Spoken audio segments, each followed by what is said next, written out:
नमस्कार, स्वागत है। मैं हूं आपके साथ भावना शर्मा। तो मकर संक्रांति की आप सबको बहुत शुभकामनाएं। मकर संक्रांति का ये जो पर्व है ये आता है हर साल 14 जनवरी को।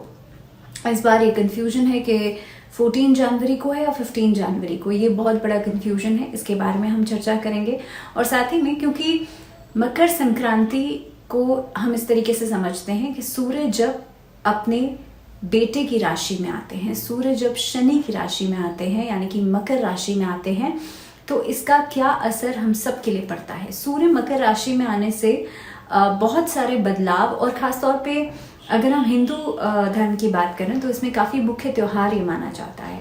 मकर संक्रांति के पर्व के दिन दान करना सबसे श्रेष्ठ माना जाता है। इस दिन किसी पवित्र नदी में स्नान करना श्रेष्ठ माना जाता है। किस तरीके से आपको पूजा करनी है, क्या पूजा की विधि रहेगी, और खास तौर पर हम इस वीडियो में बात करने वाले हैं कि आपके लिए 2023 की शुरुआत, दैट मीन्स ये मकर संक्रांति का पर्व क्या कुछ लेकर के आ रहा है। क्योंकि देखिए 2-3 चीजें हैं कि बुध जो थे वो अस्त हो गए थे 31 दिसंबर को। अब 31 दिसंबर को जब बुध अस्त हुए थे तो वो उदय हो रहे हैं 12 जनवरी को। तो ठीक मकर संक्रांति से 3 दिन पहले जो बुध हैं वो भी उदय हो रहे हैं। अब इसका क्या असर पड़ेगा, और मकर संक्रांति यानी कि सूर्य का ट्रांजिट की हम बात करेंगे। सूर्य जो मकर राशि में आएंगे, अपने बेटे की राशि में आएंगे, तो उसका क्या प्रभाव पड़ेगा सभी राशियों के ऊपर। लेकिन सबसे पहले कि एक जो बड़ा सवाल है वो ये है कि इस बार 14 तारीख की है या 15 तारीख की। तो देखिए संक्रांति का जो ये पर्व है ये मनाया जाता है तब जब सूर्य ट्रांजिट करते हैं। सूर्य धनु राशि को छोड़ करके मकर राशि में आ जाते हैं, और ये परिवर्तन जो हो रहा है वो हो रहा है 14 तारीख की रात को 8:43 पर। यानी कि अगर हम उदय तिथि के हिसाब से देखें तो 15 तारीख जो है वो सही मानी जाएगी मकर संक्रांति के लिए। इसीलिए इस बार मकर संक्रांति का जो पर्व है वो रहेगा 15 जनवरी को। तो मकर संक्रांति के दिन खास तौर पे दान करने का खास महत्व होता है। अब दान किन किन चीजों का करना चाहिए, तो देखिए आप इस दिन खिचड़ी का दान जरूर करें। आप इस दिन कंबल का दान जरूर करें। जिनकी कुंडली में शनि खराब है उनको इस दिन खास तौर पे शनि का दान वो लोग कर सकते हैं। सतनजा यानी कि 7 अनाज को मिला करके उसे सवा की क्वांटिटी में मिलाइए, या तो सवा मुट्ठी आप मिला लीजिए या फिर 1.25 किलो की क्वांटिटी आप ले लीजिए। उस हिसाब से आप दान कर सकते हैं, या किसी नीडी पर्सन को आप दान कीजिए, या फिर पक्षियों को भी आप डाल सकते हैं। इसके अलावा जैसे मैंने कहा खाने की सामग्री का दान आप कीजिए। इस दिन कपड़ों का दान आप कर सकते हैं। अलग अलग चीजों का दान मकर संक्रांति के दिन किया जाना चाहिए। दूसरी बात, इस दिन पूजा कैसे करनी चाहिए, तो देखिए मकर संक्रांति का पर्व सूर्य की पूजा के लिए खास माना जाता है, शनिदेव की पूजा के लिए खास माना जाता है। इस दिन आपको गायत्री मंत्र का उच्चारण जरूर करना चाहिए। अगर किसी की कुंडली में सूर्य कमजोर है तो आपको आदित्य हृदय स्तोत्र का पाठ करना चाहिए। इस दिन पूजा के समय पर यानी कि सुबह के समय पर खास तौर पर आपको कोशिश करें कि सुबह उठ करके सूर्य को जल दें। जितना जल्दी हो सके उतना अच्छा है, क्योंकि अर्ली मॉर्निंग में सूर्य को जल देने का खास महत्व होता है। तो अर्ली मॉर्निंग में आप सूर्य को जल जरूर दें। इसके अलावा तांबे के लोटे से जल देना है। जल में थोड़ी सी रोली और थोड़े से अक्षत ध्यान रखिएगा, खंडित अक्षत नहीं होने चाहिए, वो डाल करके आप सूर्य को जल दें। और जिस समय पर आप जल दे रहे हैं उस समय पर ओम भास्कराय नमः इस मंत्र का जाप आप कर सकते हैं। इसके साथ साथ ही सूर्य के अलग अलग मंत्रों का जाप करना बहुत अच्छा रहेगा। इस दिन आप ओम घृणी सूर्याय नमः इस मंत्र का जाप कर सकते हैं, या फिर ओम आदित्याय नमः इस मंत्र का जाप किया जा सकता है। इसके अलावा जैसे मैंने कहा सूर्य कमजोर है जिन लोगों के लिए, वो इस दिन से संकल्प लेकर के खासतौर पे गायत्री मंत्र का जाप करना शुरू कर सकते हैं, 1 माला। इसके अलावा अगर मैं बात करूं कि खासतौर पे पवित्र नदियों में स्नान करने का खास महत्व होता है। इस दिन आप गंगा नदी में स्नान कर सकते हैं। इस दिन त्रिवेणी में स्नान करने का खास महत्व होता है। और क्योंकि ये जो महीना है ये अपने आप में बहुत खास है, तो इसीलिए अगर आप कहीं जा नहीं सकते, ट्रैवल नहीं कर सकते, तो कोशिश करें कि अपने घर में ही नहाने के पानी में गंगा जल मिला करके आप स्नान कर सकते हैं। इसी के साथ अब हम बात करेंगे कि इस ट्रांजिट का यानी कि मकर संक्रांति पर ये जो ट्रांजिट होता है सूर्य का मकर राशि में आना, इसका क्या प्रभाव पड़ेगा आप सभी की राशियों के ऊपर। तो सबसे पहले हम शुरुआत करेंगे मेष राशि वाले लोगों के साथ। एरीज के लिए अगर मैं बात करूं तो मेष राशि वाले लोगों के लिए दशम भाव में ये ट्रांजिट हो रहा है ना। 10th हाउस में ट्रांजिट होने की वजह से, क्योंकि सूर्य की यहाँ पर युति भी हो रही है कई सारे ग्रहों के साथ, और जब सूर्य आपके दशम भाव में आएंगे तो आपके वर्क प्लेस पर आप बहुत ज्यादा एक्टिव हो जाएंगे। दैट मीन्स ये वो समय है जिसमें कि जो स्टूडेंट्स हैं उनका एकेडमिकली बहुत अच्छा रहेगा। आप नई नई चीज़ों की तरफ आपका रुझान बढ़ेगा, नए नए सब्जेक्ट्स की तरफ रुझान बढ़ेगा, आप एक्सप्लोर करेंगे अपनी फील्ड्स को। वर्क प्लेस पर अगर आप व्यापार करते हैं तो बहुत अच्छा समय रहेगा आपका। खास तौर पर ये समय ऐसा है कि लोगों के साथ डील्स फाइनलाइज हो सकती है, नई नई ऑर्गेनाइजेशंस में काम करने का मौका मिल सकता है। व्यापार के दृष्टिकोण से बहुत अच्छा समय है। जो लोग रिसर्च वर्क करते हैं उनके लिए बहुत अच्छा समय है। पॉलिटिशियंस के लिए ये समय बहुत अच्छा रहेगा। आपकी साख इस अवधि में बढ़ेगी। इसके अलावा मेडिकल लाइन से जुड़े हुए लोगों के लिए भी ये समय बहुत अच्छा रहेगा। अगर मैं कुल मिलाकर के बात करूं तो मेष राशि वाले लोगों को खास तौर पे इस अवधि में हो सकता है अपने रिलेशनशिप्स के लिए समय नहीं मिल पाए। So this will be the time आपको थोड़ा सा मैनेजमेंट कर करके चलने की जरूरत है। सूर्य का दशम भाव में आना आपके कॉन्फिडेंस को भी बढ़ाएगा, आपकी विल पावर को भी बढ़ाएगा और आपके डिसीजंस को ऑल ऑफ अ सडन बहुत बेहतर कर सकता है। इस अवधि में सूर्य के मंत्रों का जाप जरूर करें, और क्योंकि मेष मंगल की राशि है तो कहीं ना कहीं पे आपको कोशिश ये करनी चाहिए कि इस अवधि में आप मंगलवार के दिन हनुमान चालीसा का पाठ जरूर करें। बात करेंगे वृषभ राशि। अब वृषभ राशि वाले जो लोग हैं आपके लिए खास तौर पर ये समय ऐसा है कि आप ग्लैमर लाइन की तरफ रुझान बढ़ेगा इस अवधि में, क्योंकि देखिए आपके नवम भाव में गोचर करेगा 9th हाउस में, जो कि आपका भाग्य भाव है।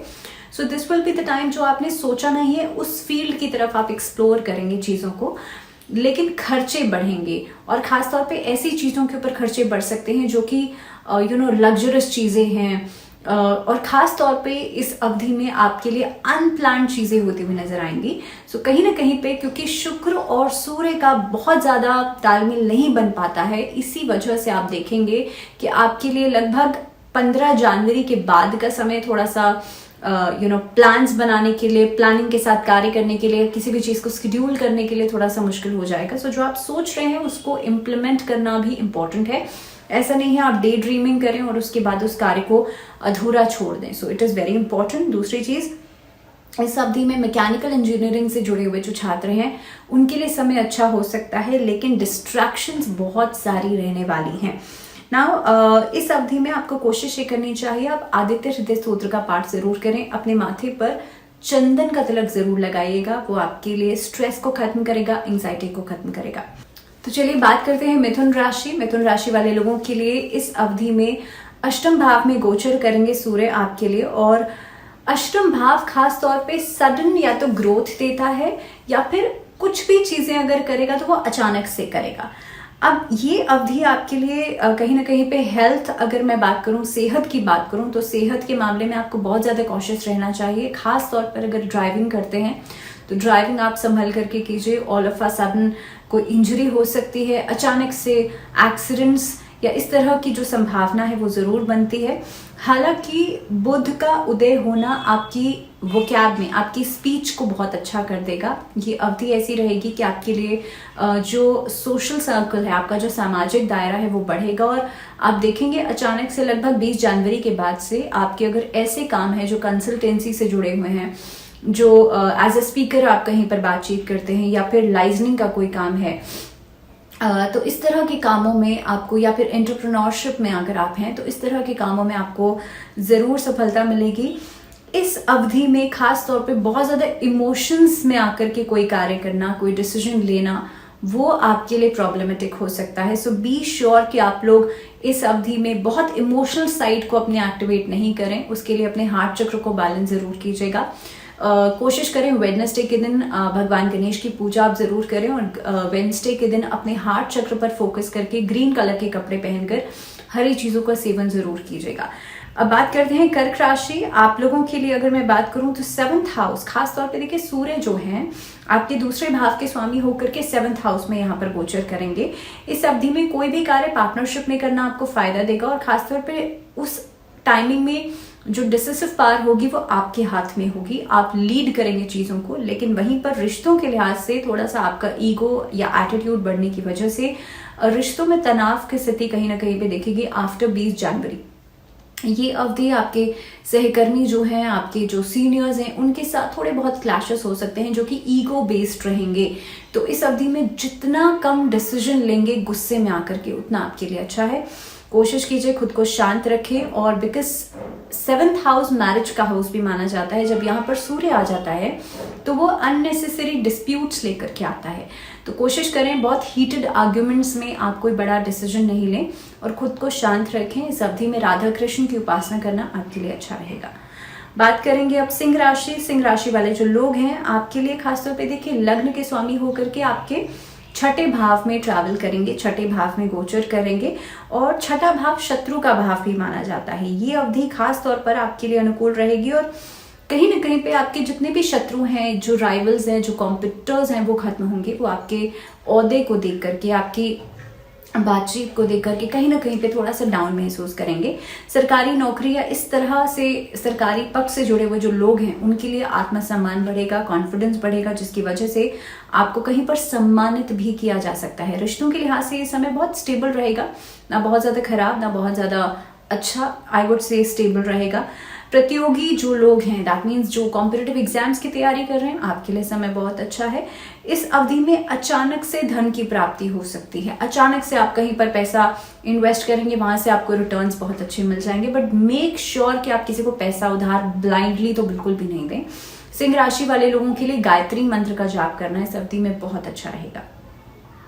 कन्या राशि वाले लोगों की बात करते हैं, आपके लिए देखिए 12th हाउस के लॉर्ड होकर के पंचम भाव में ट्रैवल करेंगे। 5th house is the house for relationships and education and children.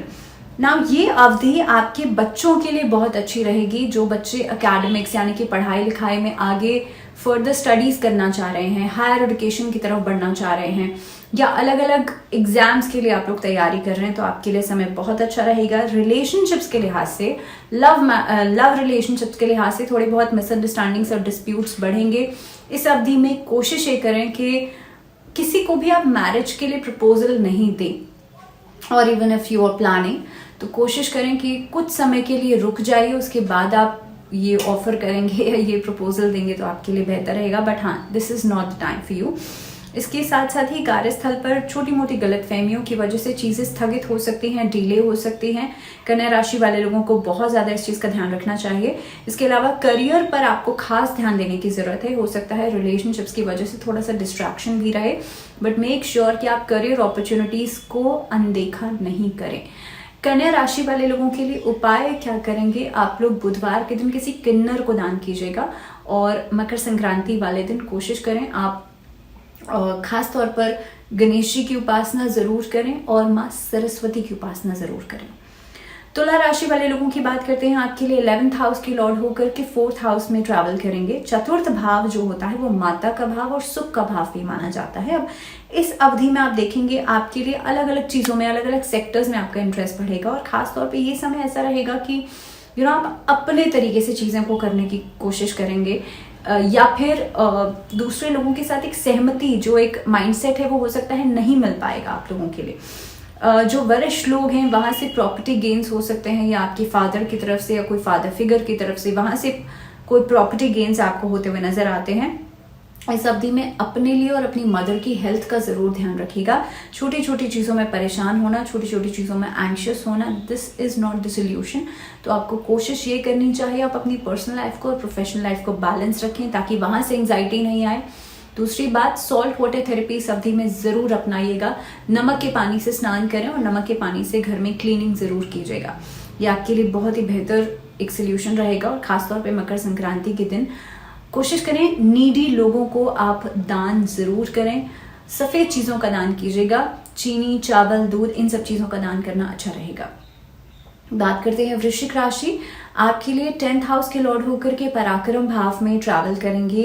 ये अवधि जब सूर्य आपके पराक्रम भाव में आएंगे तो खास तौर पर आपको कॉन्फिडेंस देंगे। इस अवधि में ऐसे कार्यों में आप आगे बढ़ेंगे जिसमें कि कहीं ना कहीं पर रिस्क होगा, लेकिन आपको सफलता जरूर मिलेगी। This will be the time जो कि आपने ऑलरेडी जो सोचा हुआ है उस पर आप काम करना शुरू करेंगे और आपको बेहतर रिजल्ट्स भी मिलेंगे। कोलैबोरेशन में काम करना बहुत प्रोडक्टिव रह सकता है। ट्रैवलिंग बहुत अच्छी रहेगी। इंपोर्ट एक्सपोर्ट के काम में आपको फायदा होगा। लोहे से संबंधित आपको फायदा हो सकता है, बिकॉज मंगल का सपोर्ट भी इस अवधि में आपको जरूर मिलेगा, जिसकी वजह से आप देखेंगे कि इस अवधि में जो आर्मी में जाना चाहते हैं, डिफेंस में जाना चाहते हैं, प्रॉपर्टी से जुड़ा हुआ कोई कार्य करते हैं, वहां से आपको फायदा हो सकता है। सो कुल मिलाकर के ये समय वृश्चिक राशि वाले लोगों के लिए बहुत अच्छा रहेगा। मेक श्योर कि आप किसी का अनादर नहीं करें, छोटी छोटी चीज़ों पर बहुत ज़्यादा गुस्सा नहीं करें, बस इन चीज़ों का थोड़ा सा ध्यान रखिएगा। बाकी ओवरऑल आपके लिए चीज़ें बहुत अच्छी हैं।